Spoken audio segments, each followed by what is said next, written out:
Welcome to Queens of WWE, EP.7. I'm your host, Kyle the Man Anthony, here with my co-host, CJP. CJ, what's going on, man?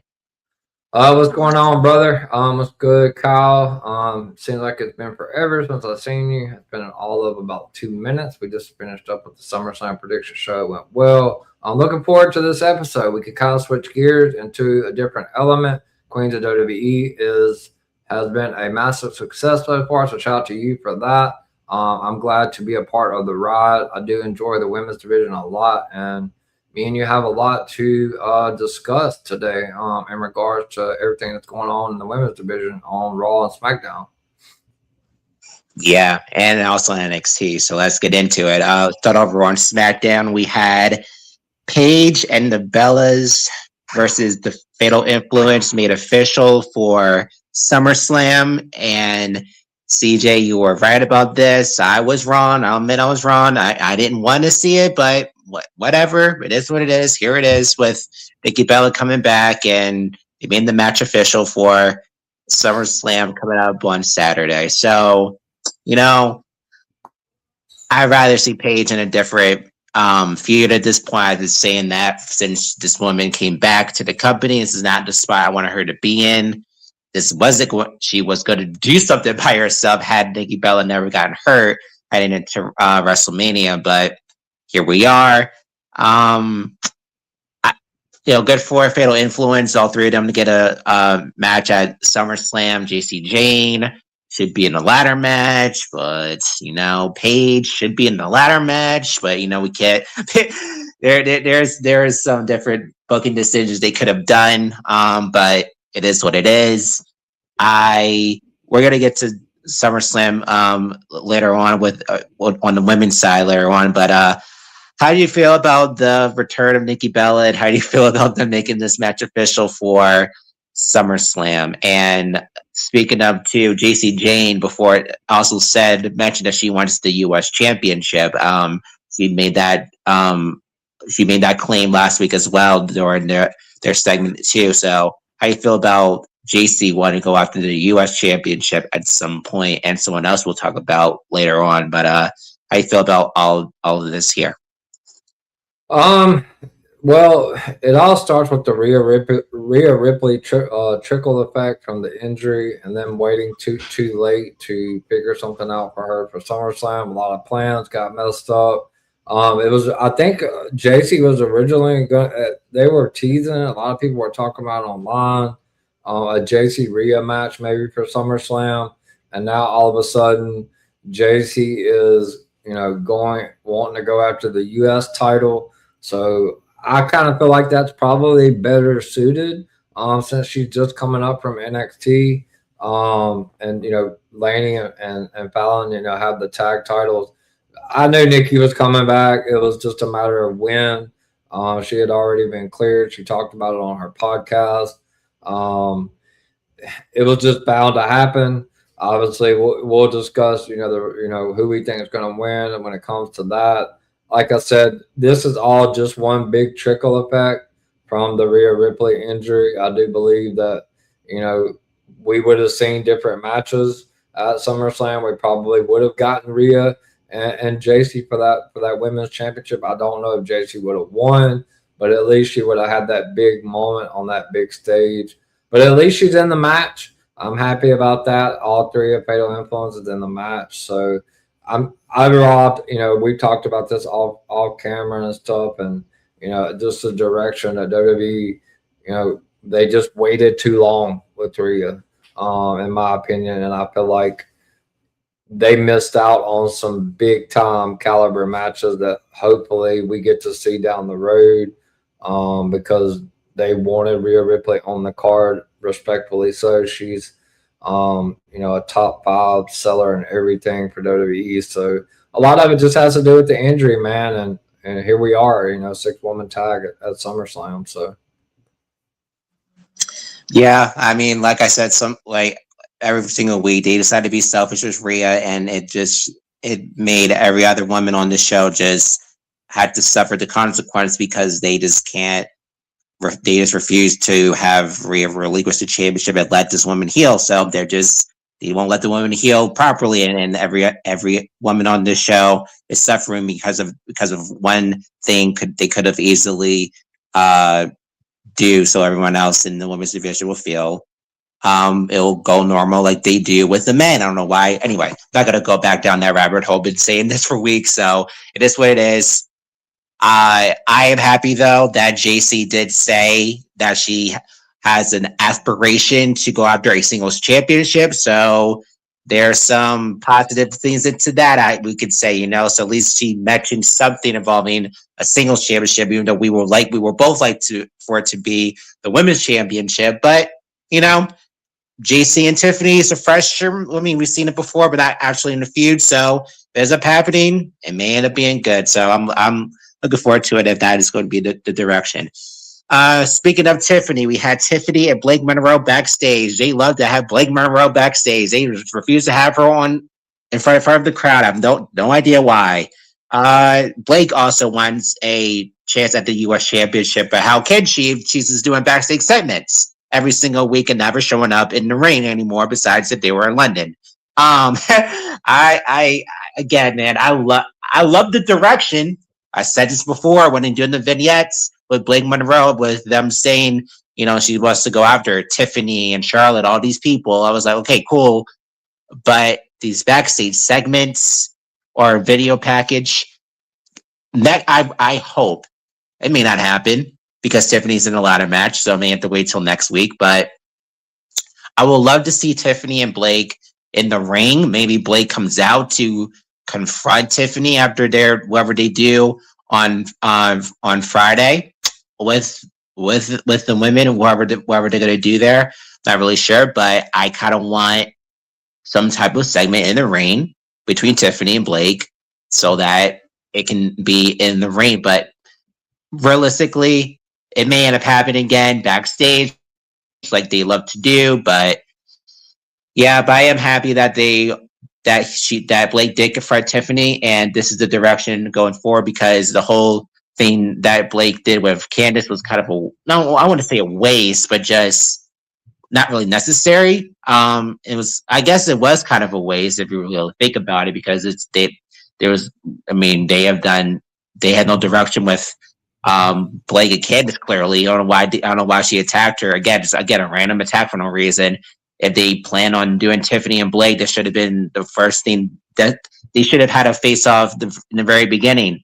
But here we are. But get this woman in front of the crowd. What are they afraid of?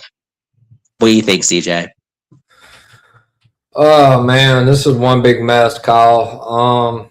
Obviously, everybody knows Blake and Tiffany was apparently supposed to happen at SummerSlam. She was kind of the beer behind there for a while with the, we talked about this last week with all the vignettes, calling all the ladies out. I'm not going to lie to you, Kyle. I got a different opinion on what happened with Blake and Tiffany Friday. And I don't know. I'll have to see them together one more time. But it seemed to me personally that Blake told Tiffany Friday, she said, stop worrying about them, worry about winning the ladder match and that title. So it seemed like Blake was planting some seeds in Tiffany Stratton's head.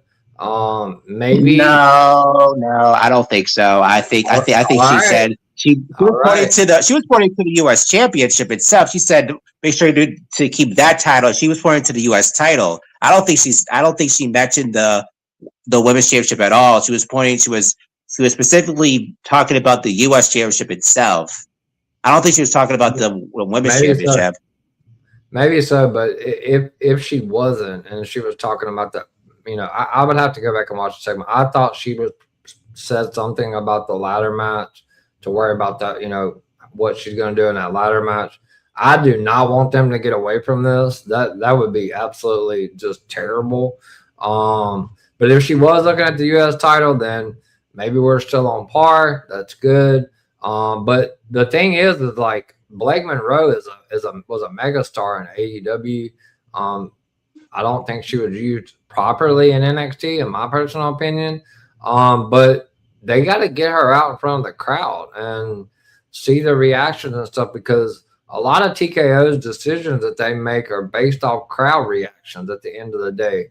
So like until they get her out in that crowd, which they have not since London, I agree with you. Like she's got to have a match. I mean, she can't live backstage. I mean, she's becoming the Johnny Gargano of the women's division. So yeah, they got to do something. She's got to have a match, and she's not even on a SummerSlam card because she hasn't had a match, which is just crazy.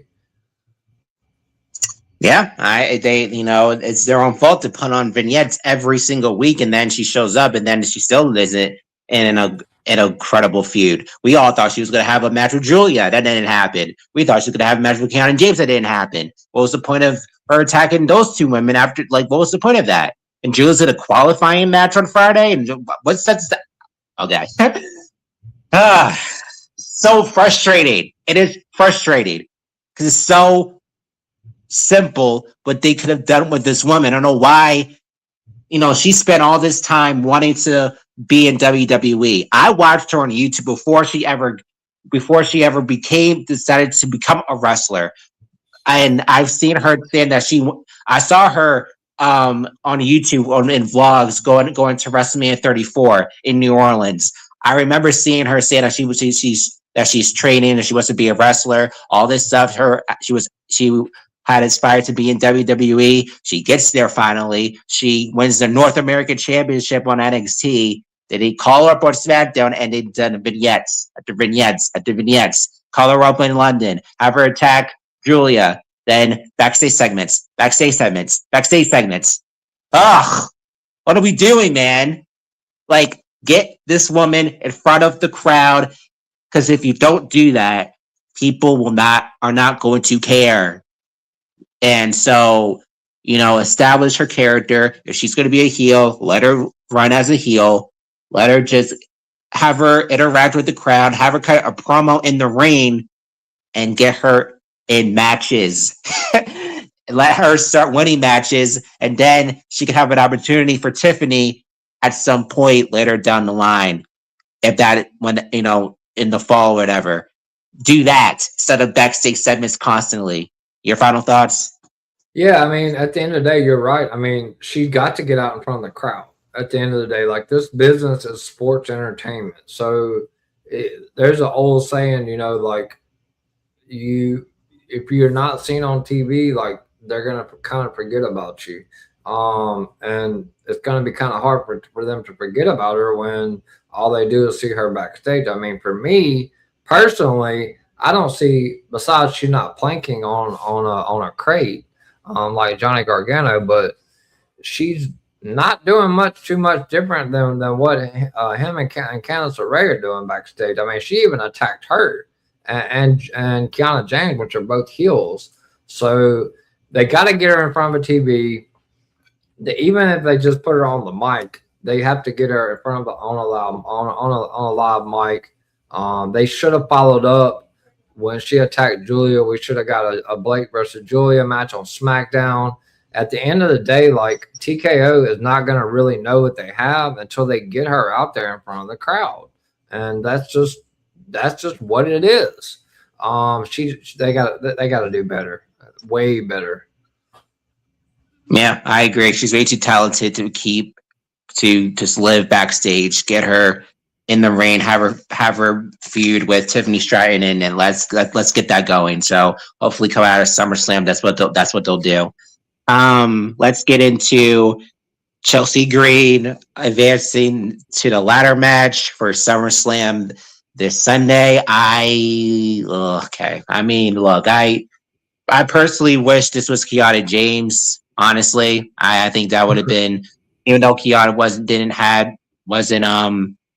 isn't being booked well neither. And WWE does love Chelsea Green for whatever reason, because she's entertaining to people, and she's been buddy with Tiffany for a while, and Tiffany's in there. So I mean, whatever. I don't really understand that relationship. I'm sure it's going to be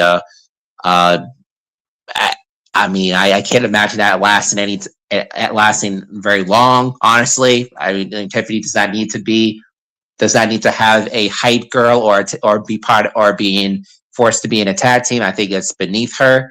So hopefully that's not what they do. But they've been playing buddy buddy, which whatever. Now they're both in the ladder match again, very similar to what happened at Money in the Bank 2024 when Tiffany won in the Money in the Bank briefcase. This does not interest me, and people are she is a favorite to win the interim championship because I don't know why. I feel like because it'd be an easy opponent for Rhea to defeat. But I mean, look, I want to. If it was my personal opinion, I would want to see Rhea in the ring with someone credible, or that is, just as a match perspective to be a really good match because Chelsea Green does nothing but comedy. I keep hearing that she's really good in the ring. That may be so, but the way WWE has been booking her, she's been booked as a comedy act and not to be taken seriously when she's in a wrestling match. So for me, I will not put the title on Chelsea Green. I hope that's not what they do. I will get into predictions like I said later on, but I'm not a fan of this, and Chelsea does nothing for me personally, but she's in there because they have the theme with Tiffany, but I wish that never existed, but here we are. How you feel, CJ? So Chelsea Green was the first inaugural women's United States champion. She, I believe, is the only person, correct me if I'm wrong, to hold it twice. The fans, so she went baby. That's right. So yeah, so the fans went baby. So Chelsea went babyface. They started running a similar story with Chelsea and Tiffany, very similar to the Alexa Charlotte thing. We're not friends, and now they're all buddy buddy. Same rinse and repeat stuff they did with Charlotte, and they got Charlotte over that way. But that's Charlotte Flair. Chelsea Green is not Charlotte Flair. At the end of the day, let's just be real here. I do like Chelsea. I think she's good for the business and the aspect of the comedic. I've never seen too many matches of hers that were really great. But I haven't watched her outside of WWE. I didn't watch her in TNA or anything like that. But she has moved over from the Secret Harvest to this relationship with Tiffany Stratton, and the fans absolutely love Chelsea. Everywhere she goes, she's getting loud pops, she's getting cheers, and as I said when we were talking about Blake not getting any TV time, TKO and them, they love to base stuff off crowd reaction, not what the internet says, but what is going on inside of an arena. And Chelsea Green is selling merch. She's getting popped from the crowd. It's going to be interesting to see how they deliver this on, I believe it's on Sunday, in this ladder match when both of them are friends in the match. Is this where the rubber is going to meet the road, so to speak, with them two? Because obviously they both want to win. She definitely is probably, I would say, a top 3 favorite. I don't really know who's winning. It's difficult to call right now. But at the end of the day, it's an interim champion. I don't know. Like I said, Tiffany is from Minnesota as well. So it's going to be interesting how they play this out because, I mean, they have worked really hard to put them two together, and now they're in the same ladder match going after the same, basically the women's championship on SmackDown until Rhea gets back. So it's going to be interesting to see how it plays out.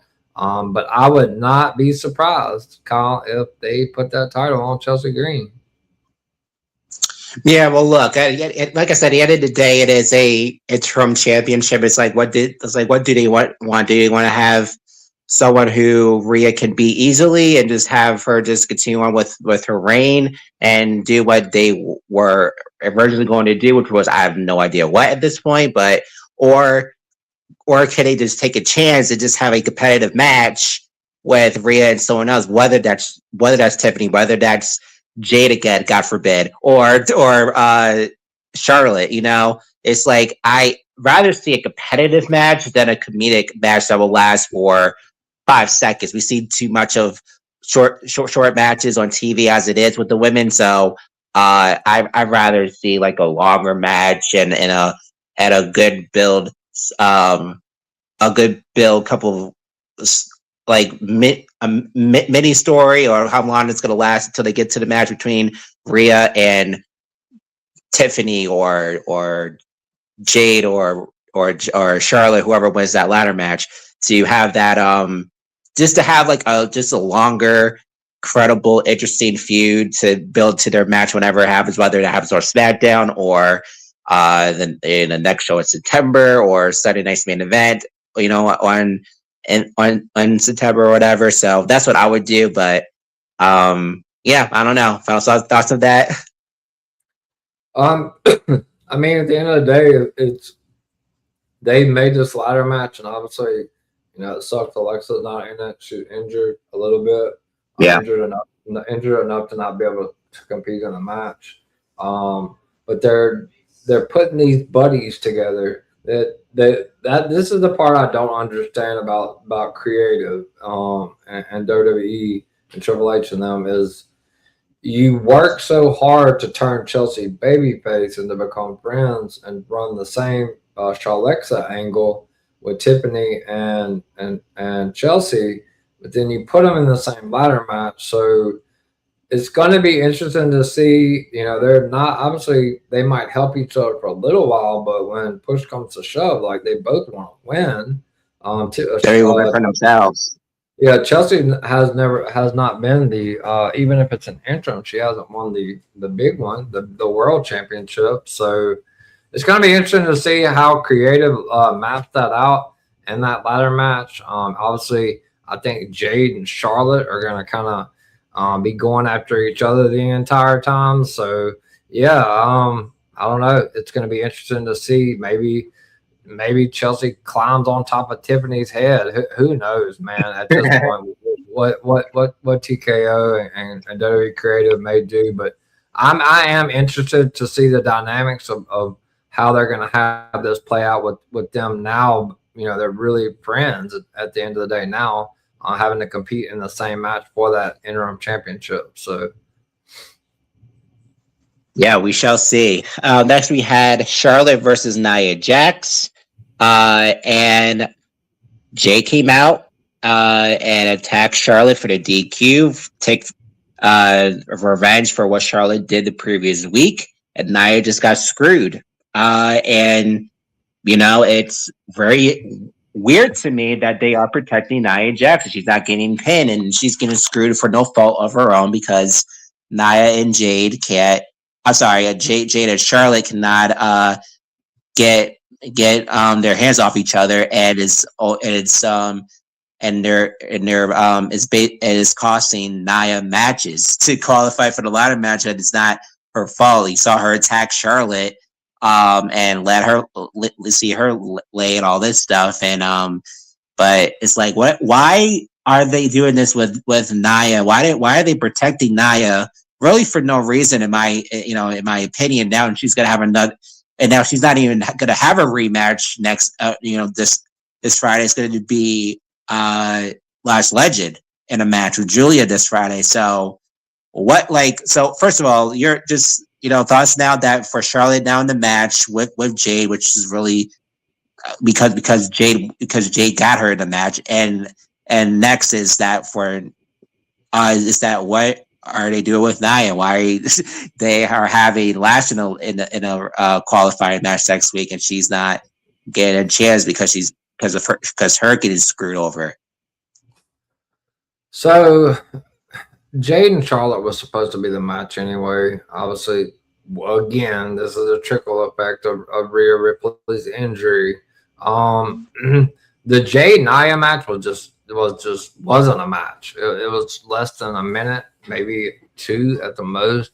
At least we got some action from Charlotte and Nia in that match. Charlotte Flair was not getting in. I don't know if it's more of Nia's getting protected maybe for me, and this is just me throwing out a prediction, just fantasy booking.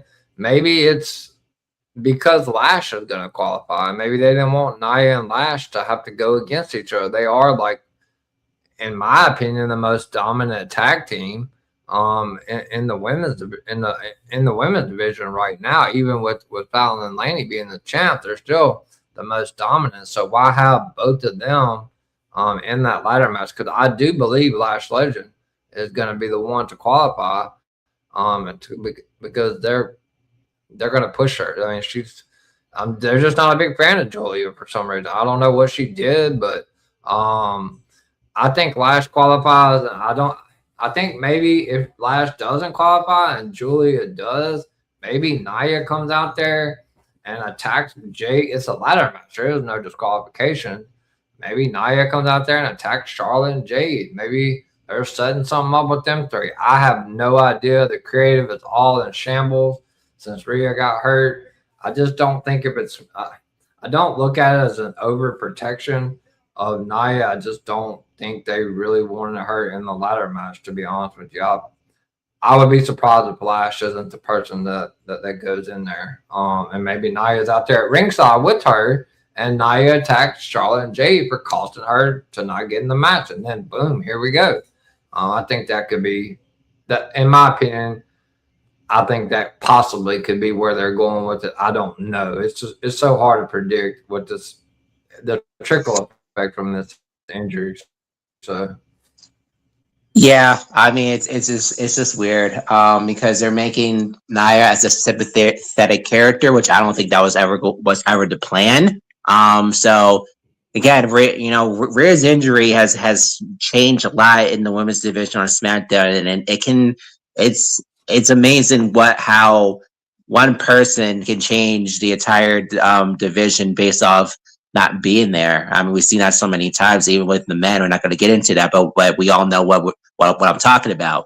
And doing the same thing with the women here, which is pretty sad and then completely unnecessary. That this really all could have been avoided, as I say so many times, if Rhea just relinquished their championship. It would not have hurt anyone if they just had the actual championship on the line in the ladder match itself. It could have done the rematch between Rhea and whoever for that championship whenever she came back and she was healthy enough. They don't care about Rhea Ripley at all because they can't let this woman heal in peace without her having some carrying the weight of a championship that she doesn't need to hold if she's hurt. Whatever. Anyway, we're getting Julia and Lash in the last spot next week, or this coming week on Friday. And so, yeah. So, your early thoughts of who's gonna end up winning that? I will love it to be Julia, but I think it will be Lash because they view Lash Legend as really important. They really like Lash, so I'm a fan of Julia, but I think I'll say Lash is in the ladder match. How about you? I mean, my heart wants Julia in it because obviously, we saw what happened, with Asuka and Kairi Sane.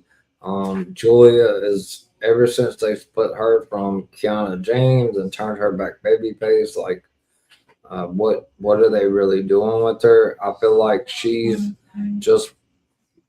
obviously, has more TV time than someone like a Jordan Grace or something like that, but I just don't think WWE she's not a top priority for them, and that's sad because she's phenomenal in the ring. You saw the way she was in NXT. She was completely dominant in NXT. So it's tough to say, like, from my personal liking of a ladder match, I would prefer to see Julia in it because she's better suited for a ladder match. But with the story they're telling, with everything that's happened with Nia, and then you got Jade and Charlotte already qualified, I believe, like I said earlier, we could get Lash could qualify, and Nia maybe comes down there with her for the match. Nia could attack Charlotte and Jade for screwing her over, I guess. I don't know. It's just fantasy booking at this point. I'm gonna say that they go with Lash. They have teased Lash and Rhea before, so who knows? That would be very unexpected to have Lash qualify and then win the interim championship, and then face Rhea Ripley because they have teased Lash and Rhea a couple of times on SmackDown. So Yeah, yeah. truthfully, any of those five ladies that will be in the ladder match, you could legitimately speak a case for any five of them to win, to face Rhea down the road. So I think Lash advances though. Truthfully, Yeah, I could see that too. I mean, that sucks because again, I'm a fan, Julia. You're a fan, Julia. I thought that she would be in a different spot by now, but after turning babyface and turning on Kiana James, I thought she would be in a different spot. But again, she's one of the women who kind of maybe would have gotten something going if Rhea wasn't hurt. So, but we'll never know. But because there was something there. She's now a babyface now, which is great, but she's still not being showcased, so it's not good. But anyway, let's move on. Let's go over on Raw. We finally got some women's stuff here to talk about on Raw because last week was garbage. I mean, what was that from last week? There was no women's. That was an embarrassment. So luckily here we have Io Sky in the video package, hyping up her, talking. She was had her video package first, talking about her match with Liv at SummerSlam and saying how beat she wants at Night of Champions. I'm going to beat you again, type of deal. So I wish EO faced someone else in the Queen of the Ring tournament instead of Liv because we just saw it and they've just not. I mean, and it sucks that neither one of them had a proper promo segment or in the ring one-on-one. It is a match I am looking forward to at SummerSlam, but it's like the build could have been a lot better. How did you feel about EO's video package and even Liv was thrown out in there as one? Kyle. We talked about this earlier before the prediction show, obviously, but you know this would have been a phenomenal build for me. Every time these ladies have been in the ring, obviously Io got her first win over Liv at Queen of the Ring in the Queen of the Ring finals. But now that Danhausen has inserted himself into the feud, Liv Morgan's cursed at the end of the day. And we all know how that plays out for anyone that has been cursed. I think that's terrible. I don't think that he should be involved in the women's championship match at all whatsoever. I did like the backstage segment from Io, but I really love the one from Liv better. She could tell that she's kind of, digging in deep with the promo. Liv's getting a lot better on the microphone. From a wrestling standpoint, and like I said, we had this conversation earlier. Liv and Stephanie only got about 8 minutes at WrestleMania. I fully expect Liv and Io to go somewhere between the 9 to 11 minute range on night one because they're gonna have to save time for Brock and Oba and obviously Cody and Punk at the end. But they got to do something, man. Like they got to let these championship matches, especially, go a little bit longer. Especially for Io and Liv because they've been telling the story for a while. But I'm very concerned, Kyle, about the story because Danhausen's involved in it. And Liv Morgan's cursed. I mean, she got cursed on when they did he cursed her again on the pre-show last week or whenever it was on YouTube. So I don't know. I don't like it. I think that they could have went a different way and just had them feud normally without putting Danhausen in it. So that's my thoughts on that. Yeah, I said so many times that I just feel like that Liv did not need to be, involved in the whole Deadhouse stuff. This is why I say so many times that Liv needs to get away from Judgment Day, as is beneath her, as ruined her. I mean, well, I'm not gonna say it's ruined her championship run. I mean, the book has ruined her championship run, but it's like I don't know, because it's sad because this could have been, honestly, I wish the Queen of Ring tournament came down to Io and Roxanne at least, or Io and Raquel. That would have been a better move as far as I'm concerned. But they need to have. But I kind of wish. Here's what I would have expect. Here's what I would have wanted. Um, looking back, hindsight. I wish that Io and Liv was the semifinals, and you were so desperate to have it Liv in the tournament. I would have had Liv and Io in the semifinals, right? And then had I would have had Io and Raquel if they were in different. I would have had that. That would have been a little bit more interesting and compelling to do for the Queen of the Ring tournament, so that the match will be a fresh match. It'll be even though they probably was done the same thing of how we got here, but at least we didn't see the match already. So I would have done that. I would prefer that, but it is what it is. I do, and then someone said they hope that Io wins. I agree. I'm sure we'll get into our predictions later on, but yeah, but that's what I would have done. But it is what it is. They could have just done it a lot differently. I know at the end of the day, when Liv qualified, it happened on her birthday, which I didn't really put that together till I realized it was her birthday. It's like, oh, okay, well, and she didn't win, and so whatever. But whatever. It is what it is. We're here now, but it is what it is. I think it was a good promo segment. I'm looking forward to the match. I just wish how we got here was differently, but whatever. Next, let's get into Sol Ruca versus Raquel for the IC Championship. I was surprised, man. I was surprised, that we got a title change, but maybe I shouldn't be. I really shouldn't have been, because Sol hasn't done nothing as IC champion. I feel bad for Becky because she made that championship mean something, and Sol has given her an opportunity. But it's not Sol Ruca's fault. It's the way how she's booking. It all comes down to the booking.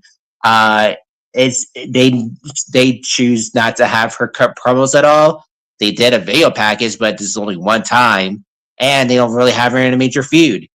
I thought they would do something with her and Lyra. We'll get to that in a minute, but that led nowhere, which was a waste. And it's like I don't know, but it's very weird, but good for Raquel. Happy that she's finally won a championship. It was her first championship on the main roster. Hey Bobby, what's up? How you doing? I really just I don't know. I don't know. I'm happy for Raquel, but for Sol Ruca herself, it's like it's making what Zarya said kind of feel right in some respect, because it's like because Zarya was saying that she's been holding Zarya back and holding Zarya down, and Zarya's been doing some good work as the North American champion, even though she wasn't seen this last week or last night, which is really weird that she hasn't been seen. But still, it's like it's pretty sad, man. I think I don't know, they clearly had no direction for Sol Ruca. Maybe she should never won the IC championship right off the gate. They should have pulled off and waited until she got some wins on the show, I would think, until she won that championship, because now I don't know. Maybe she'll do something maybe she'll have a rematch at Money in the Bank. Maybe she'll be in the ladder match itself. That would be cool, but hopefully they'll make Sol's character more interesting and have her on TV every week instead of have her disappear, a couple of weeks at a time. So how do you feel about the title change? How you feel about Sol Ruca? What do you think Raquel's going as IC champion? And then how you feel about all of that? This situation gives me a migraine, to be honest with you. So let me just dive back a little bit. Becky Lynch made this Intercontinental Championship in my opinion, the most prestigious women's title on the roster. And so you got Sol Ruka, and I think a lot of people, especially online, she botched a couple of times, but at the end of the day, she sold freaking Ruka. She was the number one person that was ready to be called up from the main roster. She had done everything she could do in NXT. Faced all the top stars. She's super talented in the ring. Great charisma, over with the fans. They rush her up, which I don't really call that rushing. She needed to come up, but they immediately throw a title on her, which is just TKO and WWE creative. That's their way of doing things. Like, oh, they didn't do it with JT, but they did it with Soul. So that's fine. Put the title on her. I understand. But so last week on Raw, you start a SummerSlam esque feud with Soul. You turn Lyra heel first off, and you start a SummerSlam esque feud with Lyra telling Soul, I want that title. Basically, I'm coming after you. Which would have led to a match at SummerSlam, basically. So you do a title change on the Go Home show. And I'm not discrediting Raquel. She had a great elimination chamber. She's worked her rear end off. But not only do they do a title change, what are they going to do now with Soul? She's not ready to go for the main title yet. I mean, she didn't even get a good Intercontinental Championship reign. I don't know. Maybe she gets a rematch at some point with Raquel. But for me, the trickle effect to this is I feel like they've kind of. I mean, we had Lyra Valkyria face Ren Sinclair on the dark match on Raw. The person that they went way around this whole year-long story with Bayley to turn her heel, and she's wrestling the NXT Women's Speed Champion on a dark match on Raw. So they've completely gotten away from Soul and Lyra. I don't like it. I'm happy for Raquel. She has worked really hard, but maybe there's a bigger story I'm not seeing here. But I don't see how this positively affects anyone except for the Judgment Day and Raquel. Because as we see in the comment, we need babyface contenders for Raquel's title. Well, guess what? There isn't one. There isn't any except for Soul. Maxine's heel now. Lyra's heel. Lyra's not going after Raquel. That doesn't make any sense. So what are we doing? Man, that's the. Let's really dive into Lyra a little bit here. So Lyra has not been on the show for a while since defeated Bayley. We saw her very, very quickly back. When she was watching Soul and Raquel backstage, but she just after she was harping on wanting to become the IC champion. She just has not been on the show, and she just turned a heel, and we haven't seen Bayley at all since Saturday's main event. And Lyra is doing backstage segments or doing the commercial break segments. And it's like, why turn her heel? Why do this thing with Lyra when you're not going to show her at all, showcase at all as a new heel on the show? It just proves my point right every single time, which is sad to say. I'm not a Lyra fan, but people so desperately love Lyra. I know how badly Becky wanted Lyra to be a successful Irish woman after her. So it's like, but the fact that she's not been booked, you know what this reminds me of? This reminds me of how Becky was booked in 2015 and 2016. This is kind of very similar here, but it's slightly different, but very similar. Where Lyra is she's not really. I mean, she is now known and all this stuff. She just turned heel. She just has new music. I thought that would have been a game changer, like it worked for Becky, but it didn't. But it's not, and it's just she had a thing with Bayley, but she just hasn't been seen. I thought they were going to do a rematch at SummerSlam after she beat down Bayley after the match. I thought it's going to lead to a rematch, but I guess it's rated her off TV completely. which I guess that's fine. But because I guess that's fine. But then I was like, okay, well, I guess she's going to be facing Sol Ruka because she said before she turned heel that she's going to come after the IC championship. And what's this? What doesn't make now for Lyra and Raquel to do when they're both heels? It's like, Well, did he? on top of that, I just don't understand why they. You go ahead. Oh, sorry about that. On top of that, they before Raw, the week from last Raw to this past Raw, they were literally running Sol versus Lyra versus Bayley at the live events in a triple threat for Sol's title. But then, where's Bayley? Where's Lyra on TV? Like, why is Raquel winning the title when you're running that triple threat at the live shows when that could have been the triple threat for SummerSlam and Raquel could have been involved in the Liv Io stuff? Like, it just, I don't know. If somebody can make it make sense, I would love to hear it because I think ChatGPT sometimes is actually booking this show. No, that's right. I agree because that was the story they were telling anyway between Liv and Raquel. The backstage segments and even Roxanne having like the side eye stuff like that. If they play, I wished honestly that. And here's what makes this even worse is that I just can't because remember that Raquel lost in the first match she had with Sol, and they decided to run it back again. Was it 2 weeks later? And it's like we're and then she, I did not expect her to win, but maybe I should have because Sol hasn't been seen. She hasn't been booked. She hasn't been featured. At least Raquel is featured every week. She's on TV every week. She's doing something every week on TV. So at least the championship will get exposure again that it didn't have because Sol had it because they just gave the championship to Sol a little too early. So it's sad because I'm a Sol Ruka fan. Hopefully she can bounce back from this loss. I hope. Maybe I don't know what she does, but I just look at this and I'm thinking to myself, if they plan on putting the title on Raquel, why did they tease Lyra going after Sol Ruka for weeks beforehand?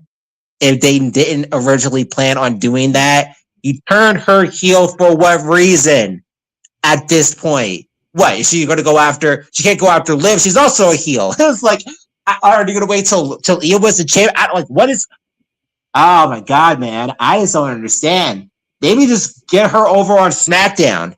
Maybe at this point, just put her over on SmackDown. I don't know because I don't know why they did what they did with Lyra. They clearly had no plan or direction of putting the IC title on her when she said she wants the IC championship.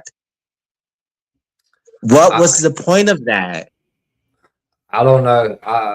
I'm dumbfounded. Like I said, sometimes and a lot. It's not sometimes. It's probably 98% of the time. I feel like ChatGPT. I know for a fact that that's how they booked the schedule because they went from Spain to Baltimore. Who does that? But I don't know if they're setting something up for maybe when Tatum comes up. I don't know.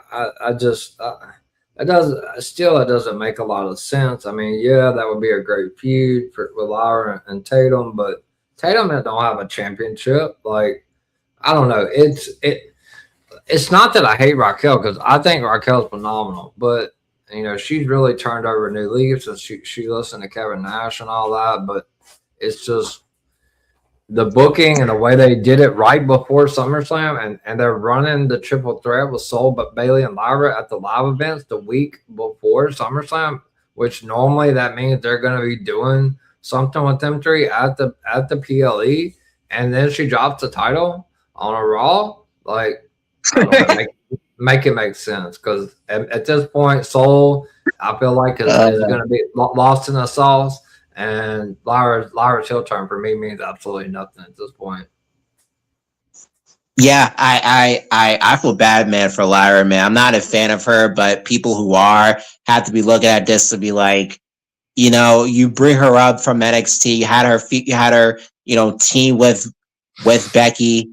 and or you have her first team with Bailey, and then they say no, you have to go team with Becky. They do the feud between Becky and Lyra last year, which was a good feud, but then when Becky wins the IC championship, she never won the title back again, and then he waited till she lost the title the first time. Becky did, but then he never. But then he never had Lyra go after her, go after Maxine because Maxine was the champion. But I guess they were both baby faces. They just want to put the title back on her. But then if that was the case, when Becky won the title back, they should have just run it back, Lyra and Becky, because she lost the championship and she gained it back. That was the whole point. That the whole narrative of them saying that Lyra can go after Becky because she was still the champion, but she lost. The point is she lost and went it back. That stipulation no longer exists. But they kept that going anyway. Lyra mentioned that weeks ago, saying that now Becky's all good champion. I was thinking to myself, wait a minute, she lost the championship and then she gained it back. That stipulation doesn't matter because it's a new reign. So they always do that. These stuff like that. Why do that? Why have that out there and making Lyra look stupid by saying that after?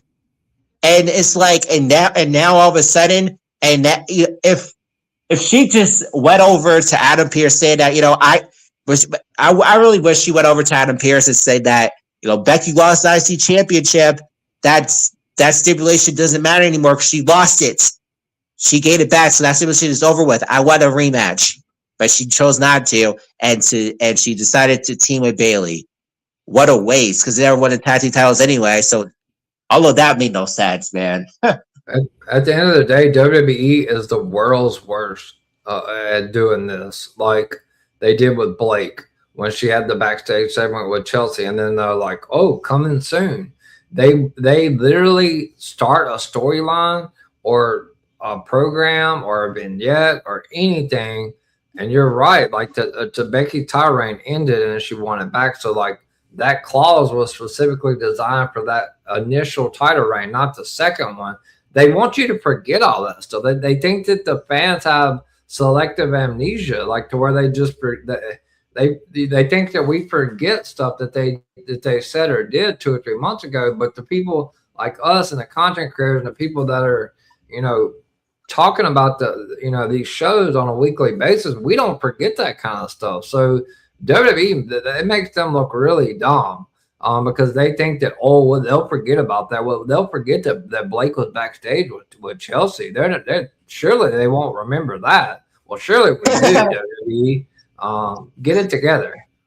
God, man, yeah, you're right. I mean, yeah, they did when Blake first came in. It was she interacted with Chelsea Green. That led nowhere. They decided to have Chelsea interact with freaking Tiffany for no reason when she was going to probably do something with her and Blake. Do you think that would have made more sense of that than Tiffany right now? I know they're very similar characters, but still. Yeah, it would have. Okay. Anyway, so that happened again. Raquel, good for her. It's nothing about Raquel. Is good for her to finally win the IC championship or a singles championship on the main roster. But the way we got here could have been very different. And Roxanne is still playing. She's also playing cheerleader now too, by the way. Roxanne has nothing going on. That is disgusting.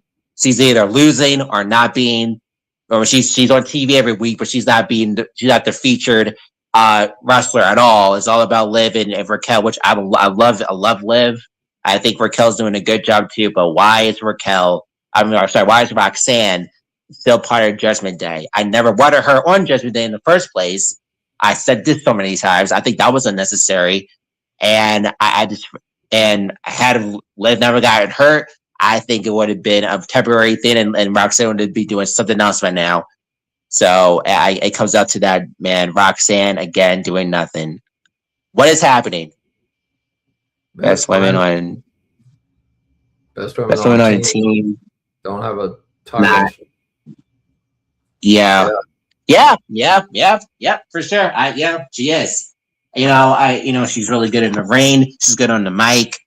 She Well, has a presence to her, but they choose not to give her a championship. They choose not to give her anything. well, I well, Roxanne. At the end of the day, like Raquel wouldn't be champion if it wasn't for Roxanne. Roxanne's the one that broke up the Soul Snatcher and you know, hit Sol Ruka's head up against the post, and then she hit her with the Tahana bomb. But at the end of the day, me and you talked about this several times off camera. Roxanne Perez has had the most singles matches since she'd come up on the main roster, but she's lost 57 or 58 times, which is the most by far of any superstar. So like I said, that's disgusting, man. That is disgusting. They need to It is. upgrade the Chat GPT and stop using the cheap model and upgrade it if they're going to use the Chat GPT Plus to book the shows, because none of this stuff makes sense. And they think people like us, the small content creators or even the big content creators, they say too, like they say, oh, well, they're going to forget. Well, we don't forget, guys. Like, we pay attention to everything. So you guys, like, they got to get it together, because what they're doing, like, Roxanne has 57 losses on the main roster. I mean, that's impeccable. That's unbelievable. Yeah, and I just feel like that is just I have no idea why people are kind of either defending this or they are just kind of accepting this. They don't have anything bad to say. Then they're just accepting this. No, I can't. I'm not going to accept this. I'm not going to accept this. And it's really bad because I'm not that big of a fan of Raquel, but I'm happy for her. But it comes down to it comes to the expense of Roxanne, who is a newer talent who just came up to NXT, who was a former NXT champion who held that title for a very long time. She turned heel on NXT. She should have been. I thought she should have won the briefcase last year. I stand by that. I think it would have been a different place had she won that briefcase. I think she would be in a different place had she won Queen of the Ring. I mean, why? Why are we doing this to Roxanne? She should never, I said this once, I'll say this again. She should have never be a part of Judgment Day. They could have done something very different with Liv's injury. Now, I know they were interacting with each other, but they didn't have to have Roxanne in the Judgment Day. They could have done something very different. But I don't know what that would have been, because she's been interacting with the Judgment Day. She was still pretty new, so I guess they just had to have her do something, and that was what she was doing. It was good for her from the beginning, but when Liv came back, Roxanne slowly became forgettable. And it's sad. And like I say so many, I love Liv, but I'm also a fan of Roxanne. But I also said so many times, Roxanne should never been a part of Judgment Day. Could have done something different, something else with her.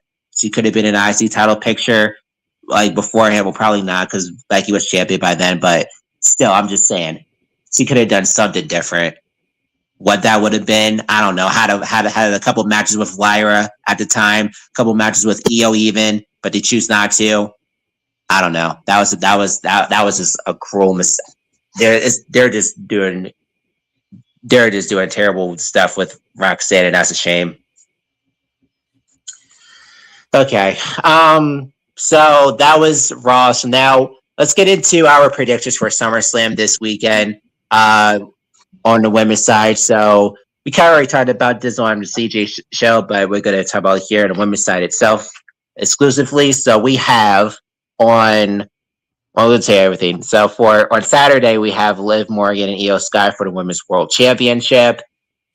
I'm looking forward to this match. I know they've wrestled each other before already, but they generally have good chemistry. I hope this match gets some time, at least. I would love to see at least 13 minutes or 12 minutes of them having a good, decent match instead of having it be in 6 minutes. I hope not. Give me at least a good 13 minutes between Liv and Io, and I'm picking Io to win the championship because that title needs to be on Io. But, I say that, and I don't know if Io is champion, it's going to be any better than Liv, because based off how how not how lackluster the women's how lackluster they treat the women's division.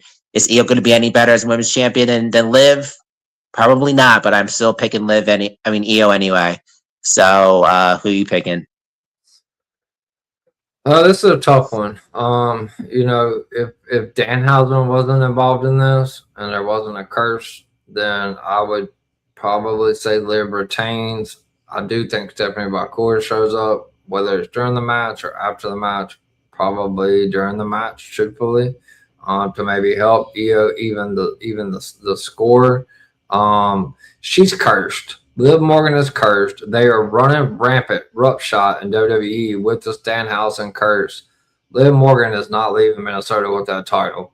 I can't see it. If they do that, then what was the whole point of the last 4 or 5 months of this whole Danhausen cursing and it's causing people to lose the title? Her title reign has been over 100 plus days with no title defenses, not to her fault. That goes on triple chat GPT and creative, but I can't see it, man. Like I'm worried for the women's division on the main roster, and everybody's clamoring for the Jada Parkers and the Kalani Jordans and the Lola Bices and the Tatum Paxleys to hurry up and come up, and the Kendall Grays. I don't want them ladies to come up. Let them stay in NXT because they're cooking down there. Like they're gonna get lost up here. They don't have any. They have no idea how to book this women's division. Io's last title reign was absolutely terrible, booking wise. Yeah. So, but I do believe Io wins. Ultimately, I think they're going to play this whole Danhausen curse all the way up until and then Liv's going to crash out because she's going to be the one member besides Roxanne that doesn't have a title. That's just what I think. I'm going with Io. Yeah, for sure. So let's get into Fatal Influence versus Paige and the Bella Twins. I said it so many times. Paige needs to get away from any tag team of any kind. This was never a thing I wanted her to be in. I understand I can somewhat understand the circumstance, but still, it's time for Paige to be by herself. Pick a Fatal Influence to win, and I feel like Paige may get attacked by the Bellas after the match is over with, and she'll be by herself again. But that also worries me because then it will remind this whole thing reminds me of 2015 when Paige and the Bellas had their issues beforehand at that time, and we're just running that same thing again. I'd rather not see that. I'd rather just see, get Paige, get her over on Raw, and get her away from the Bellas and SmackDown as a whole, and let Paige be the centerpiece of that women's division for the Women's World Championship coming out of SummerSlam once she gets traded over to Raw, hopefully. So I am picking Fatal Influence to win on Saturday. Yeah, Fatal's got to win. But they may not. I don't know. I'm going with Fatal, but with Nikki Bella coming back, they love the nostalgia stuff and WWE, TKO, they love that. But Fatal's got to win. JC's on the card. She got, should have been in the ladder match. Something tells me, though, I don't know. I'm just going to say this. The Bellas were talking about it on their podcast yesterday. Nikki Bella specifically said, we saw everything on the internet about everybody saying that we were going to turn heel on Paige. I don't think that they're going to talk about it. They are really talking about it. So you think WWE is just going to be like, oh, well, everybody online says that the Bellas are turning on Paige. Well, I mean, that probably was the plan. But then the Bellas are sitting there talking about it on their own podcast. What if Paige turns on them? I think that would be a good swerve. I do believe there's a heel turn, but I wouldn't be surprised if it's Paige that turns on them ultimately. But somebody's getting turned on, and I think we probably will see, maybe not at SummerSlam, but I think that's what brings AJ Lee back. I'm just going to be honest with you. I think that's where we're headed. Well, if that does happen, right? If Paige does turn a heel, which would be great. I love Paige as a heel or face doesn't really matter to me for Paige. I think she's really, really good as a heel. Honestly, I love her as a, I really love her as a baby face, but I really love her as a heel. So she ends up being a heel. She stays on SmackDown. It all depends on what brand she stays on because she's not really loyal to any brand right now. So let's say she's gonna remain on SmackDown, and she has been showing up on SmackDown lately more than Raw. So let's just say she stays on SmackDown. She can face Tiffany Stratton. You know, if she ends up being the women's champion, she can face Alexa and Charlotte. Charlotte's been a has been a babyface now. People accepted Charlotte as a babyface, so they can run that back, but in reverse with Paige as the heel and Charlotte as the babyface. So that's something that I can get behind. You know, we have who else? I don't know. Just, those are like the top names I could think of that are that Paige will face that people that are believable for Paige to be in the ring with as a heel. So yeah, that will be interesting, and I wouldn't hate it. But Well, but I don't know. That all depends on if she's staying on SmackDown. But there's a chance she could go over on Raw because she's not loyal to any brand right now. so there was a podcast that Nikki and Bree did at Fanatics Fest, and they had Paige and AJ Lee on it. And obviously, you know, WWE, as I just said about 15 minutes ago, think that us content creators and fans don't pay attention to anything. Well, them four ladies are sitting there talking, and they're like, "Oh well, Nikki and AJ need to team up against Bree and Paige, and all four of us need to be involved in war games with kendo sticks and everything." I mean, why would they be talking about it? Like, if there's not something crazy about to happen with them four, why would they be talking about it? So I'm just Yeah. preparing everybody. That's probably the direction. That's probably how we get AJ Lee back on TV. Here we go. 10 years ago,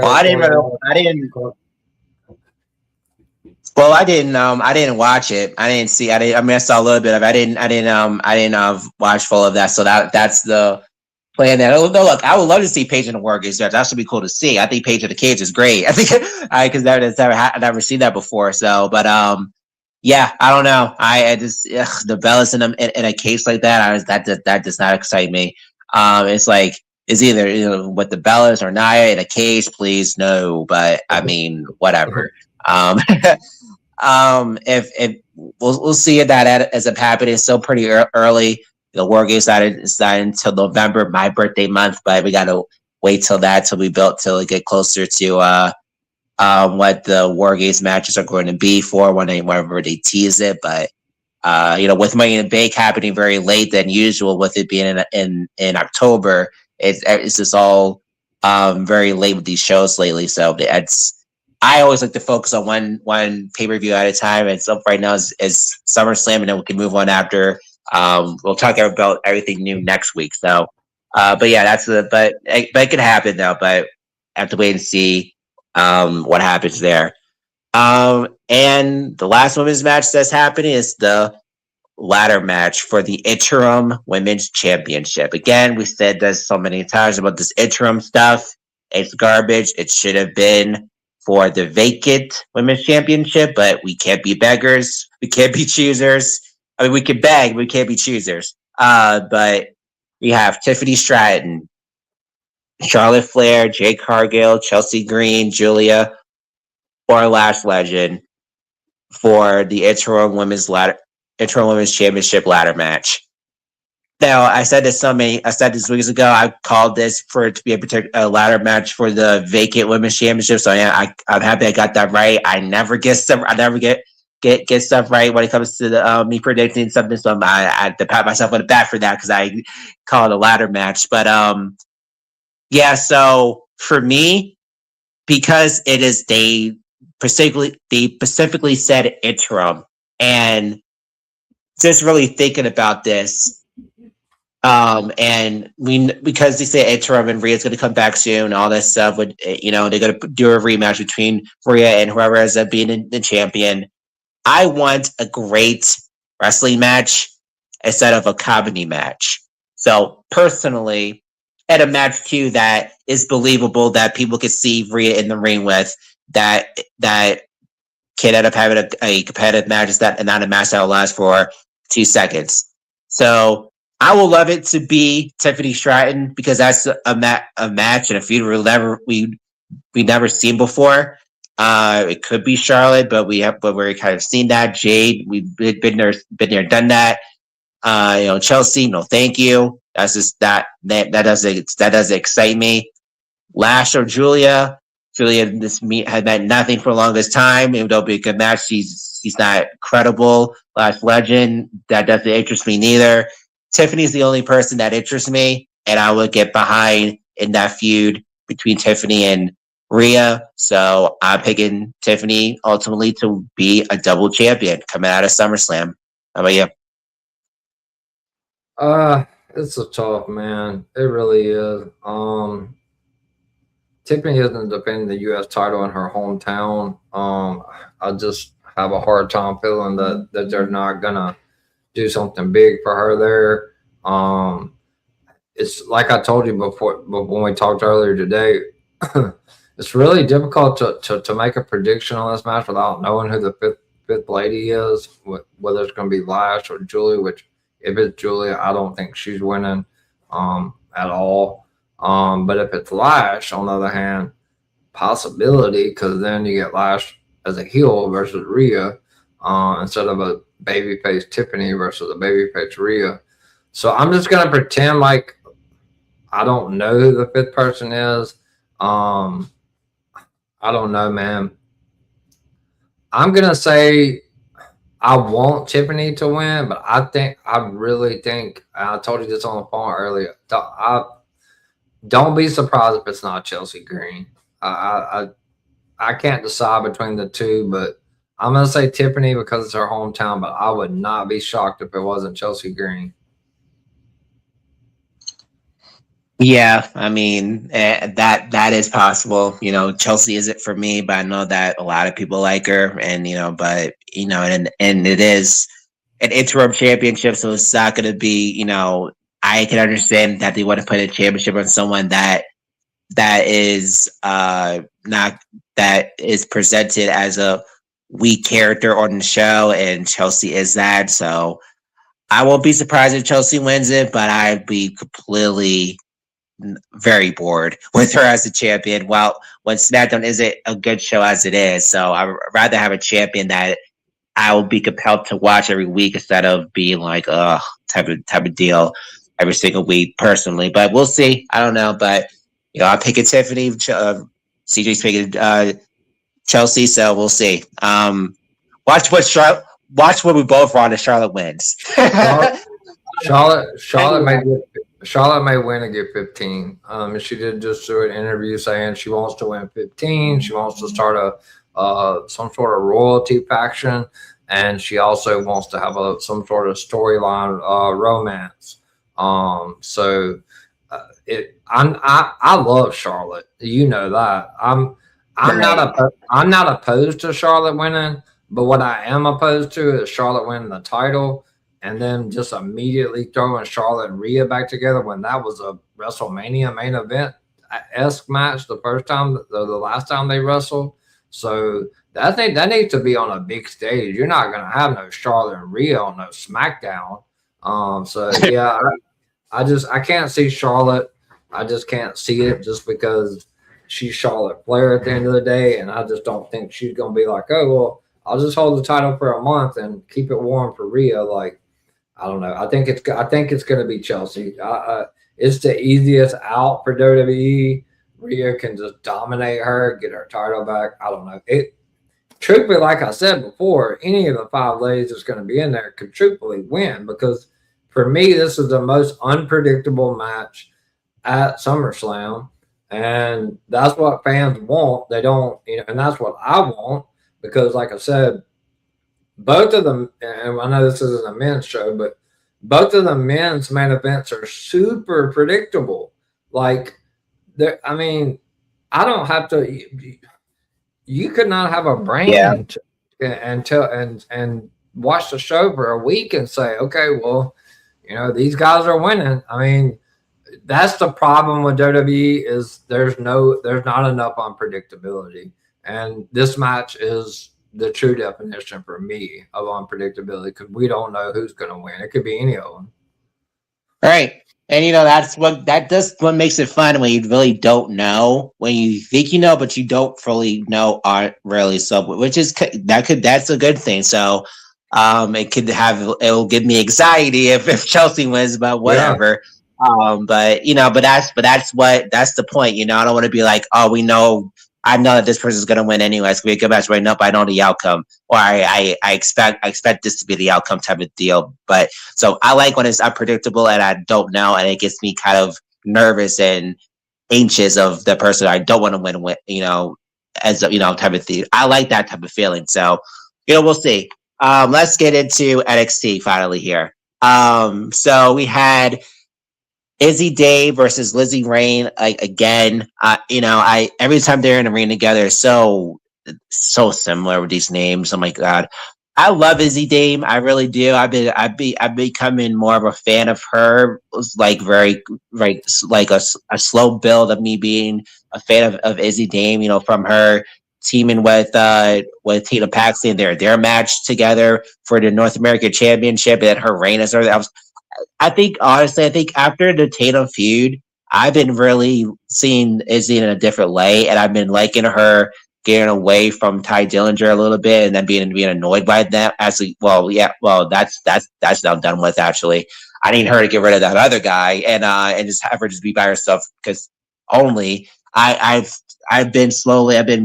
It's been a slow build of really being a fan of Izzy Day, but every time now she's on screen, I'm really becoming a fan of her.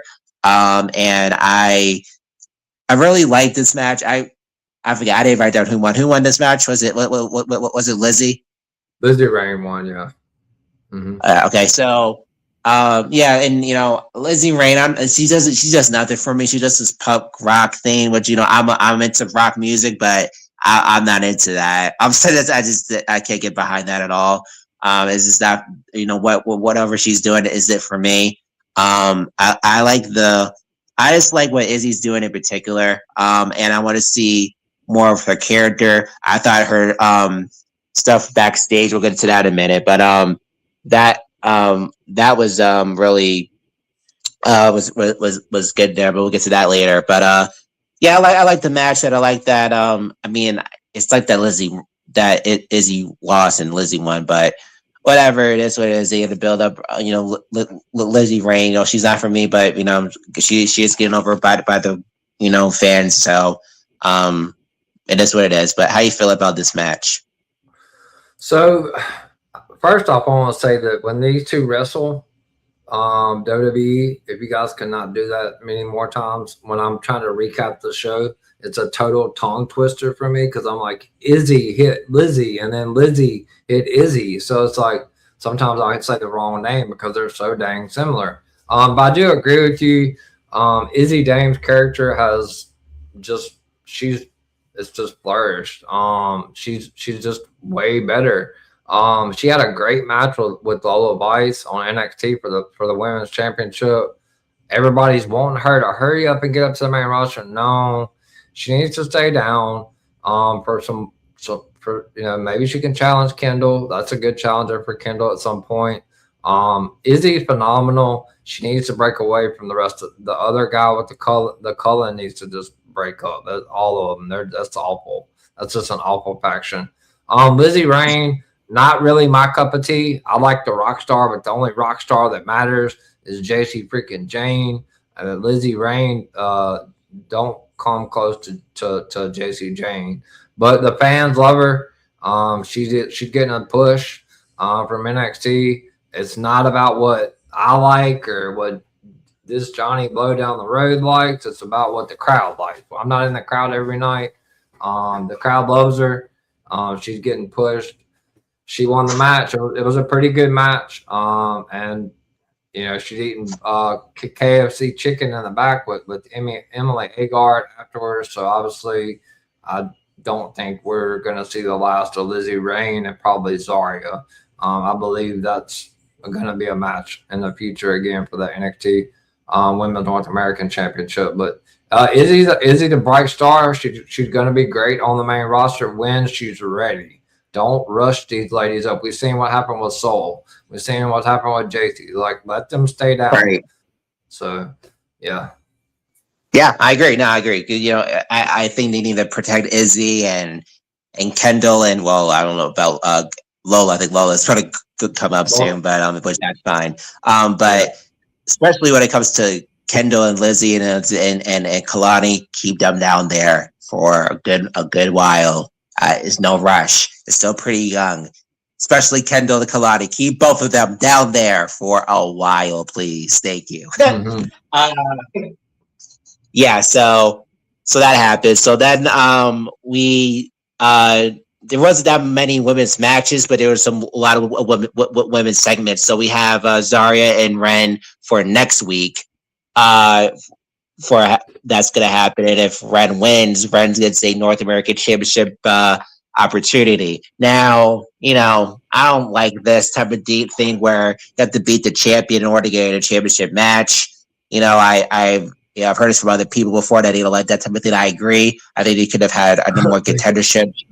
Ren could have faced someone else to in order to get a championship match at some point, but we're here now, and she's also the freaking speed champion. Why even? I don't know why is he holding that belt if she's never really she's only gonna defend it only a month or two later type of deal. It is they don't focus on that championship at all. It's a complete waste. As I said, I don't know why they continuously having this championship. But I'm looking forward to seeing this match. I just wish that Ren faced someone else to get a number one contendership instead of facing the champion. But yeah, we'll see what happens. I'm not really sure it could go either way here. I do think Ren may win, but not really. I'm not positive on that. But I'm looking forward to it. But how you feel about it?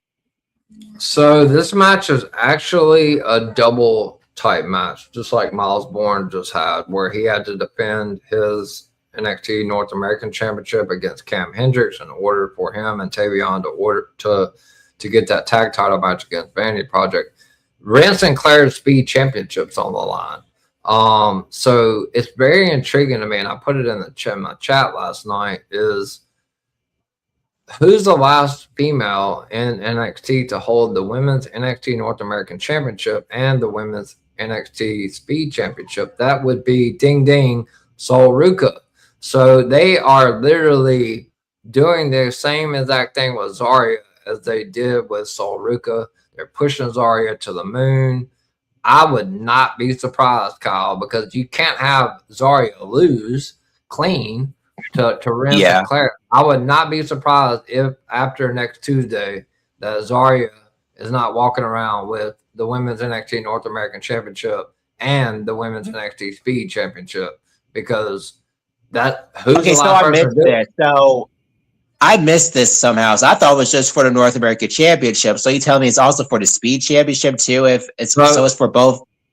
No. So the match is only for Ren's title, but if Ren wins, she gets a future NXT Women's North American Championship match down the road. So Ren is the one with something to lose here, and that I think she will. I think Zarya gonna be double belt to two belt Zarya.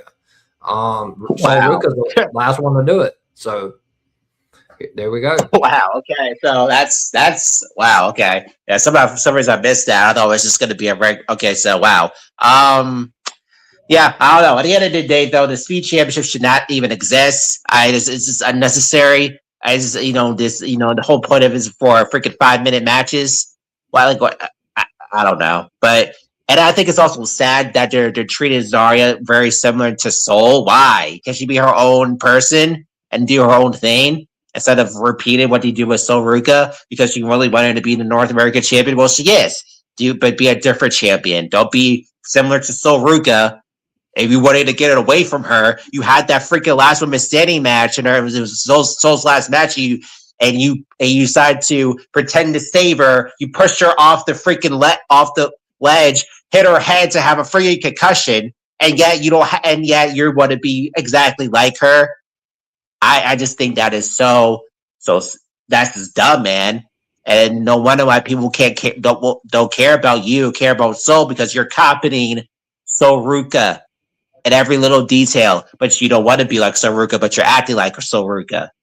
What is happening? What are we doing? You know what's funny, Kyle, is they're literally pattern Zarya to be just like Soul, like you just like I said, and you just talked about. I believe she wins the speed championship because Soul's the last one to do it. And when Zarya gets up to the main roster, I would be willing to bet $1 to a $5 that Zarya and Soul are going to feud, because I remember correctly, Soul's first match was, I believe, against Liv on the main roster, and Zarya come out and interfered. They're not done with each other. So here we go. So same stuff. Rinse and repeat. WWE. That's just so bizarre to me, because you know, as a storyline perspective, why would Zarya care about Soruka at this point? Focus on someone else. I mean, I guess they can go back to each other at some point, but not right off the gate, not right off the bat. So man, I mean, I don't know. It's an infatuation that the NXT booking, which everybody thinks is just Shawn Michaels, it's not. Triple H is also in the credits at the end. If people don't pay attention, he's still the head of creative. Shawn's just, calling most of the shots down there. But they are obsessed with this Zarya Soruka storyline. And I'm telling you, when Zarya gets up to the main roster, they are going to run Zarya and Soruka. And I wouldn't be surprised if it's not right off the bat, because they are obsessed with it.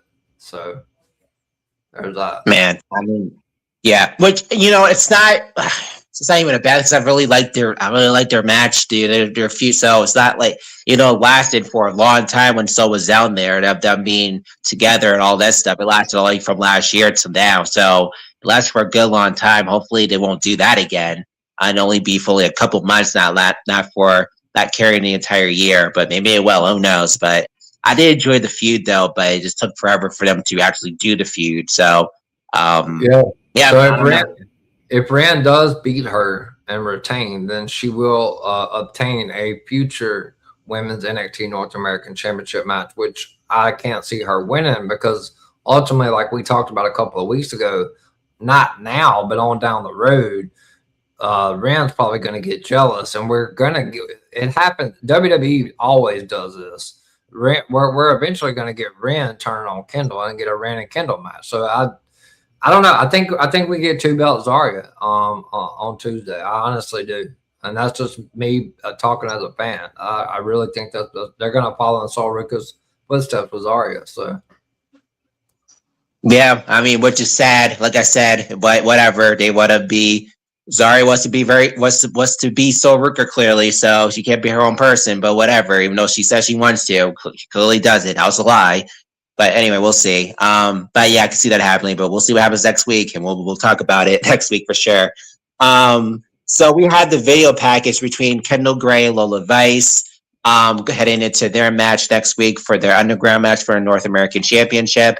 I enjoyed what they both had to say. They both displayed their background in MMA, or as a for even with Kendall as being a pure wrestler in the wrestling mat type of deal she was doing before, and seeing Julius Creed talking about Kendall and her, just how great she is in the as a mat in-ring competitor, just handling her opponent down on the mat type of deal, and that how good she is in that perspective there. Lola talking about her being into what was she doing before? What was the name called? Was that MMA they called battle? Was there a certain name for it? For Lola, the Underground. No, what Lola did before in the box, was it Valid Tour or something like? Oh, I don't know. I mean, I don't know. It was, but she did.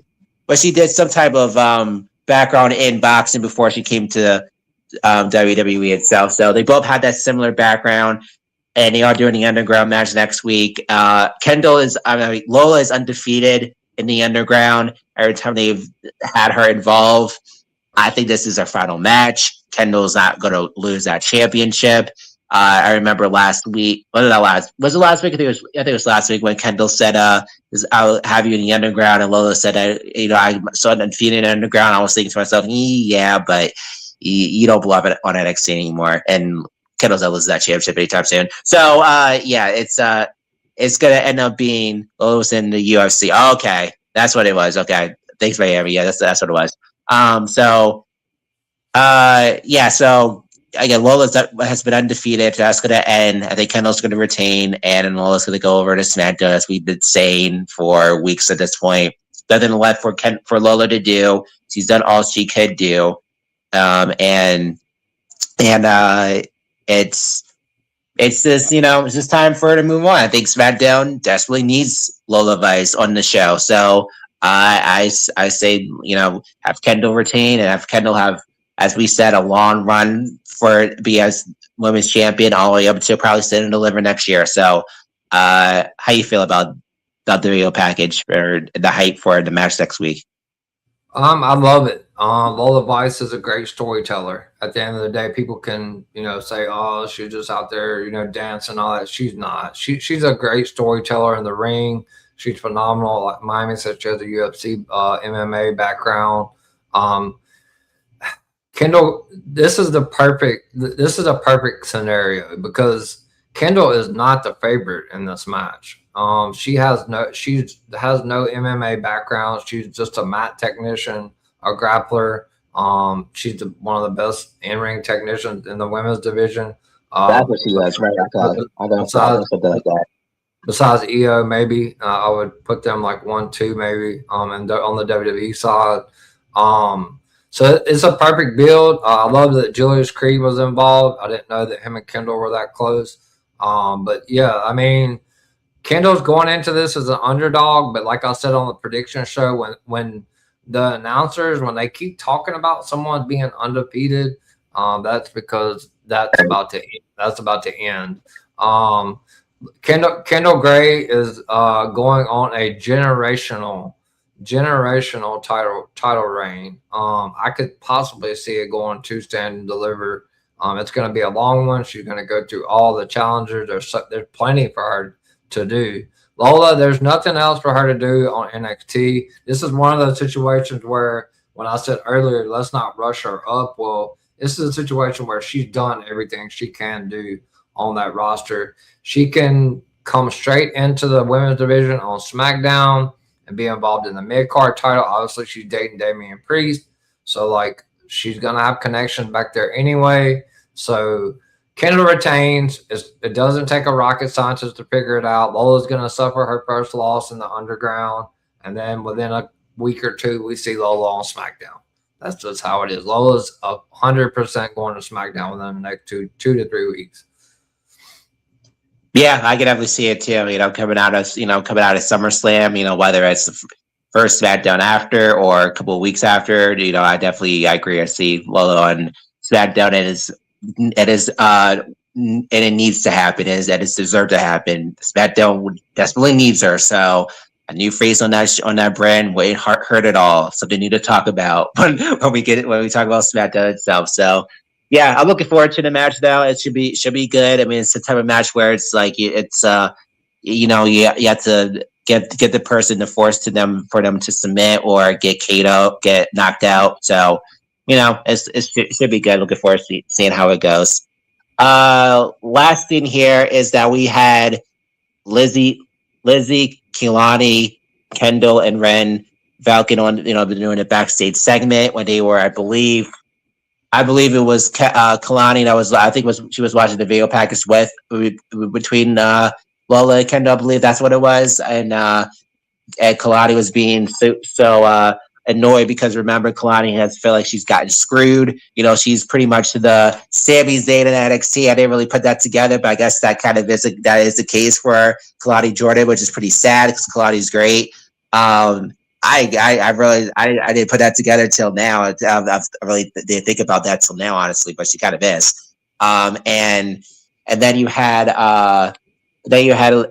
Izzy Day being like so annoyed that she got that she lost to Lizzie, all this stuff, and then yeah, Callie has something to say about that too. She was getting into Kalani's face, be like, if you that I'll get an opportunity type of deal. But then you see Rena Valkin came in back, just a quick walk by, and she said something, and then she left and said, I don't know, I don't remember what she said, but she was intimidated. She intimidated the women. Yeah, what'd you say? She said, Rena Balkan said when she walked by, she said the women's division doesn't rebuild. We reload. Is what she said. Basically putting them on notice is basically that's what she said word for word. Yeah, yeah. So that's gonna be interesting. So I mean, it's going to be interesting what happens with all of them. Kalani herself has been bothering Stone over the fact that of her getting an opportunity at the women's championship and all this stuff. And I kind of agree. I kind of do want to see her in that title picture, but because she feels like she got screwed or whatever. Callie Armstrong, like we said before, and her connection with Kendall and their recent feud in Evolve. So, Reina is still really new and really opposing and really and it really have a good look. I really have been enjoying her so far. So yeah, I don't know what's gonna happen with these women next week. How they're gonna be involved into something. I'm not sure yet, but I enjoy it and I'm intrigued where the four of them go and how will Reina really interact with the rest of these women who she hasn't been in the ring with because she's been, she had the match with Skylar that ended, that she just had a quick match there and then had that match with, or it took out Tina Paxley, but her first time really interacting with the top women on the show with these three women. So how you feel about all this here? I thought this is really interesting. It's very compelling. As I always mentioned, the NXT Women's Division is the best women's roster in WWE. It's not even close. So for me, Izzy Dame, like she's always going to be up there. That's why I always say on my recap shows at NXT that Kendall Gray is swimming in a pool full of sharks. And that's why her title reign, them putting the title on her now or when they did was the right call because there's so many credible challengers left for her. She can face Izzy. Obviously, she can have that rematch with Kalani. Her and Kelly Armstrong already have passed from Evolve. Kendall actually won the title from her, I believe, at Evolve. Because Kendall was undefeated in Evolve. Nobody beat her. She relinquished the title because she said, I'm bored. Right. Nobody ever can beat me. Yep. I think what they're doing with Rena Valkin is fantastic because I think that's a final destination type thing for Kendall. I don't think her and Rena are going to face each other until way down the road because Rena's going to be that one where it's going to be like, I don't know if Kendall's going to be able to get past her. And possibly she could be the one to end the reign. That it could go that far. I do believe Kendall has matches with Kalani, with Izzy, and with Callie. But ultimately, I think Rena is going to be last. That's why she said what she said. So I loved it. Well, I'll be honest. I don't remember Kalani ever having a match with Izzy. Honestly, I don't remember seeing that.